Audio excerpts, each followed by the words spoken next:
Welcome back, friends.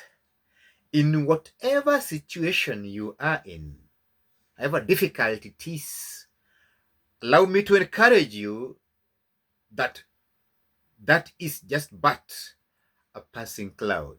By the end of the day, you are going to smile the best. In our last episode, we learned about the death of Sarah and how Abraham buried her. And we learned that Sarah had lived 127 years. I'm just wondering whether in the current world there are people that are able to hit that age bracket. I doubt. In our next episode, but before we go there, fellow friends, kindly like our videos, subscribe, share them with your fellow friends so that they are also able to learn together with us. In our next episode, which is episode 25, we want to see or learn about the death of Abraham.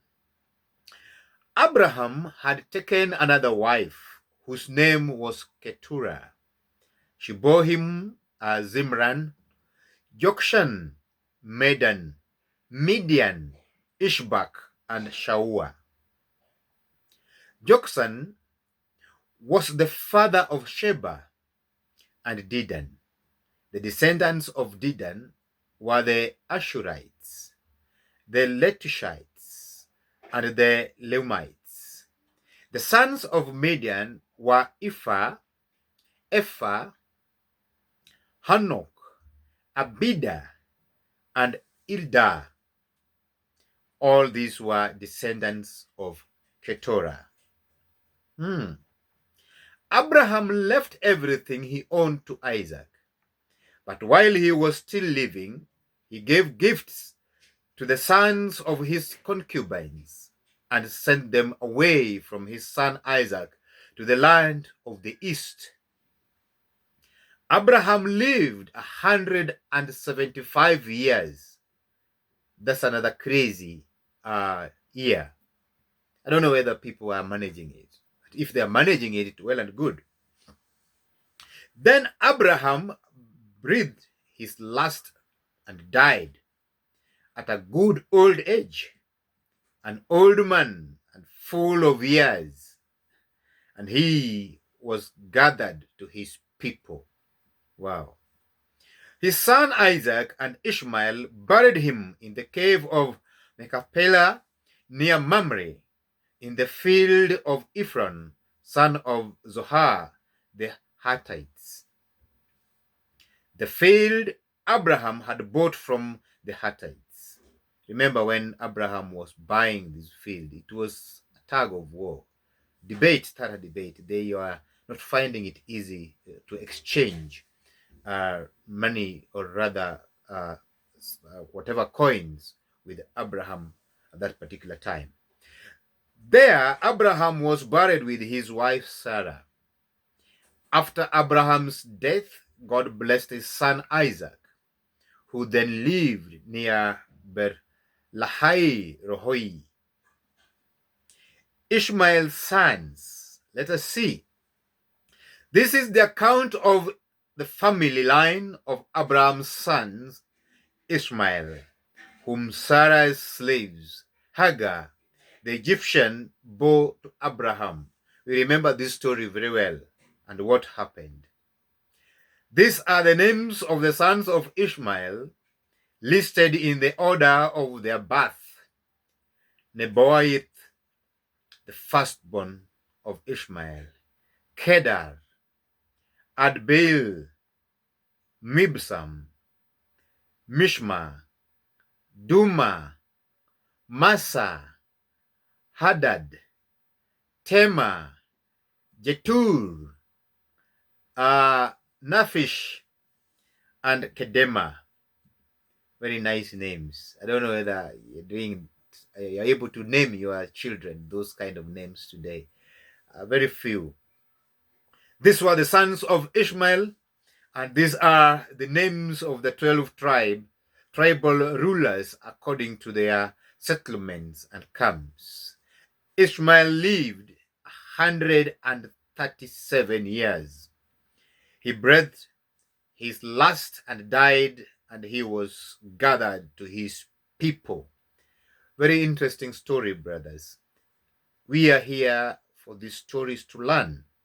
His descendants settled in the area from Havilah to Sur, near the eastern border of Egypt as you go towards Ashur.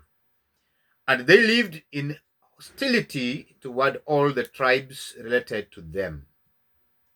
They lived in hostility toward all the tribes related to them. Learn something there. Let us now see Jacob and Esau. Do you know the story of Jacob and Esau? Let us listen. This is the account of the family line of Abraham's son Isaac. Abraham became the father of Isaac, and Isaac was 40 years old when he married Rebekah, daughter of Bethuel and Aramean from Padan Aram, and sister of Laban the Aramean. We remember the story of Rebekah and how Rebekah was married to Isaac. It was a very interesting story. Isaac prayed to the Lord on behalf of his wife because she was childless. The Lord answered his prayer, and his wife Rebekah became pregnant. Pray, my sister, my brother, pray on behalf of your wife. By the end of the day, before it is late, she will become pregnant. The babies jostled each other within her, and she said, "Why is this happening to me?" So she went to inquire of the Lord. The Lord said to her, "Two nations are in your womb, and two peoples from within you will be separated." Wow. Two nations are in your womb, and two peoples from within you will be separated. One people will be stronger than the other, and the older will serve the younger. Listen and catch that line. Get that line. Allow me to repeat. Two nations are in your womb, and two peoples from within you will be separated. One people will be stronger than the other, and the older will serve the younger. When the time came for her to give birth, there were twin boys in her womb. The first to come out was red, and his whole body was like a hairy garment. So they named him Esau. After this, his brother came out with his hand grasping Esau's heel. So he was named Jacob. Isaac was 60 years old when Rebekah gave birth to them. Wow. And even at that age, yes, it's happening. The boys grew up, and Esau became a skillful hunter, a man of the open country, while Jacob was content to stay at home among the tents. Isaac, who had a taste for wild game, loved Esau, but Rebekah loved Jacob. Get that? Once, when Jacob was cooking some stew, Esau came in from the open country, famished. Say to Jacob, "Quick, let me have some of that red stew. I am famished." That is why he was also called Edom. Jacob replied, "First sell me your bright birthright. First sell me your birthright." "Look, I am about to die," Esau said.